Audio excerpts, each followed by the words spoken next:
Educação inovadora Learning World, em associação com WISE, uma iniciativa da Fundação do Qatar. É uma questão que não é consensual, o estudo do funcionamento do cérebro no sentido de criar métodos inovadores de aprendizagem. Neste episódio vamos falar sobre o papel das neurociências na educação e ouvir alguns especialistas. Como é que se resolve um problema matemático? Ou como é que se aprende uma nova língua? Por que é tão difícil, por vezes, reproduzir sons de idiomas estrangeiros? Fomos até aos Estados Unidos acompanhar as experiências de investigadores em neurologia. A inovação sempre foi uma prioridade para a prestigiada Universidade de Columbia, de Nova York. A equipa de Karen Frott estuda a atividade cerebral para responder a questões como os sotaques estrangeiros, por exemplo, denunciam uma dificuldade de aprendizagem do falante ou de quem o ouve.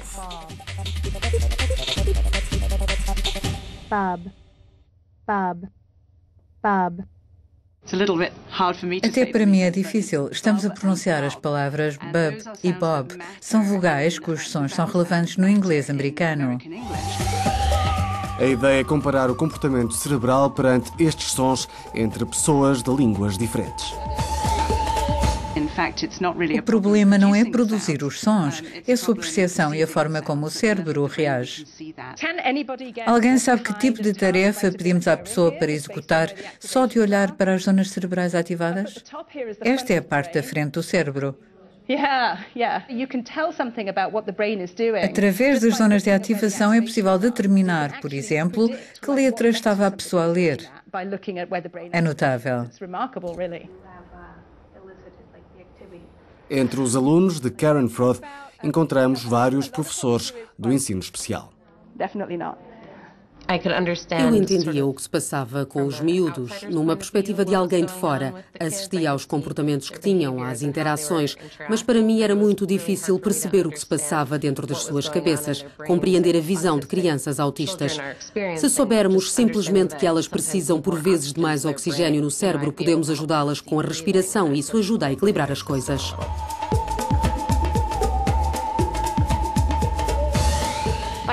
Quando estudamos o cérebro, aprendemos a associar determinadas zonas aos problemas dos pacientes. É como se estivéssemos a trabalhar com os músculos. Se tivermos um músculo da perna magoado, não vamos treinar o do braço para compensar. Se eu souber que músculo, ou neste caso, que parte do cérebro está a causar o problema, posso identificar melhor o alvo. A componente prática ainda é relativamente reduzida nestas investigações que, no entanto, já demonstraram que um processo de aprendizagem altera fisicamente o cérebro. Os estudantes têm achado muito entusiasmante descobrir tudo isto e saber que o que aprenderam pode ter um grande impacto.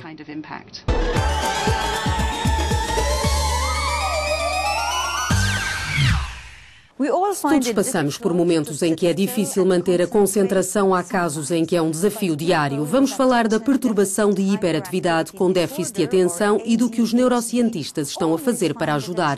Uma reportagem do Canadá.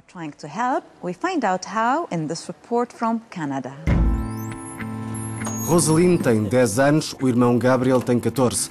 Ambos sofrem de problemas de déficit de atenção. Para as crianças que vivem com esta condição neurológica, o simples ato de ir à escola pode ser um pesadelo porque implica precisamente um esforço de concentração. E é esse o desafio constante que enfrentam. O mais difícil é concentrar-me numa aula de princípio ao fim. Estou sempre a pensar que preciso de me mexer, que tenho vontade de sair. Os pais de Rosaline e Gabriel criaram uma rotina apertada para acompanhar os filhos e garantir, por exemplo, que fazem os trabalhos de casa.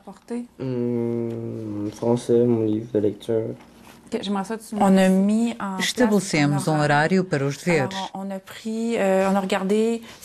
Vamos controlando através do calendário e do portal da escola quais são os trabalhos de casa que têm durante uma determinada semana. Fazemos uma planificação e decidimos o número de minutos que serão necessários para cada tarefa.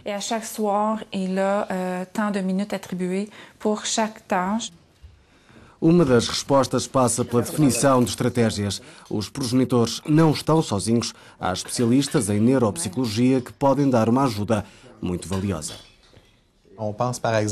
Podemos pensar, por exemplo, em recorrer àquelas bolas anti-stress que as crianças podem comprimir com as mãos.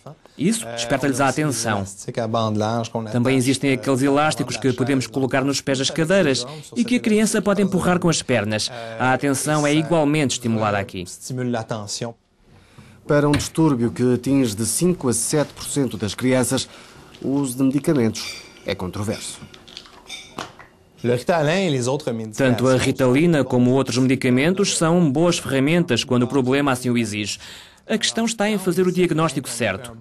Se estivermos convictos, se todos os passos do processo forem cumpridos, se houver um transtorno neurológico, o recurso a utilizar continua a ser a medicação. Mas não é o único. Os avanços das neurociências estão a gerar mais possibilidades. Há agora jogos educativos, como o Cérebro Gym, que ajudam a controlar a impulsividade. São exercícios que foram desenvolvidos nos hospitais por terapeutas da fala e por neuropsicólogos para treinar as funções cerebrais.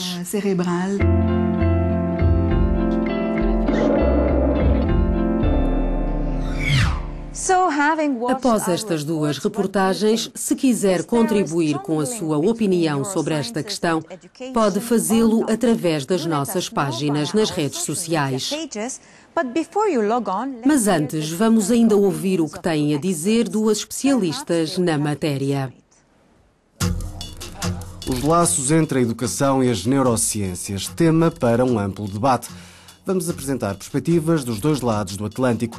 Dorothy Bishop, professora em Oxford, e Judy Willis, autora e neurologista americana.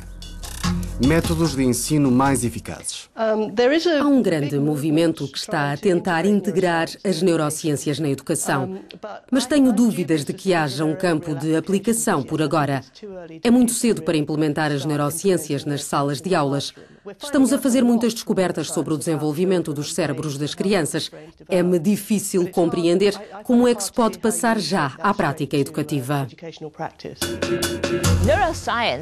As neurociências já estão a ajudar a poupar milhares de milhões de dólares na área da educação. As pessoas costumavam acreditar em mitos até estes serem investigados pelas neurociências. Gastava-se dinheiro em exercícios para o lado direito do cérebro, o lado esquerdo, mas a neuroimagiologia ajudou a esclarecer as coisas e a poupar dinheiro na educação. Através dela, é possível assistir diretamente ao que acontece no cérebro, o que nos permite testar as teorias. Uma nova forma de ensinar e aprender? Seria melhor se olhássemos para a psicologia cognitiva, para as mudanças que pode produzir. Há vários estudos, por exemplo, sobre o processo de aprender a ler. Muita gente acha que ler é apenas um processo visual, mas também diz respeito à análise de sons na linguagem. Essa noção conduziu ao desenvolvimento de métodos educativos para ensinar crianças a ler que assentam mais na sonoridade das palavras do que escrever as letras direito. Quando os professores descobrirem que o gênio não está nos genes, que o que está para trás não tem de determinar o futuro, aí vão conseguir centrar as energias e os esforços nos estudantes. Se eles tiverem um professor reativo, vão se esforçar muito mais. Isso muda tudo. Eu recebo cartas de professores a dizerem-me que se sentem muito mais realizados nas salas de aulas depois de entenderem como funciona o cérebro. É possível preencher a lacuna? Há cerca de 20 anos escrevi um artigo intitulado The Bridge Too Far sobre um homem chamado John Brewer, uma figura eminente nesta área que falava exatamente sobre isso, sobre o facto de tentarmos ir diretamente das neurociências para a educação.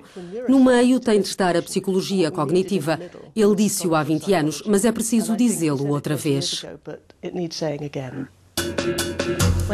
Quando as pessoas envolvidas nesta questão comunicarem realmente, então teremos as melhores e mais eficazes ferramentas de avaliação. Os professores que sabem o que funciona melhor na sala de aulas podem dizer aos cientistas para testar este ou aquele método, porque têm a certeza de que vai resultar.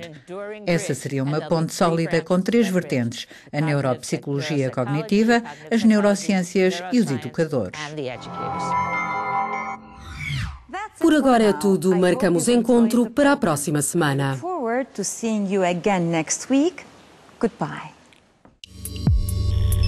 Learning World, em associação com WISE, uma iniciativa da Fundação do Qatar.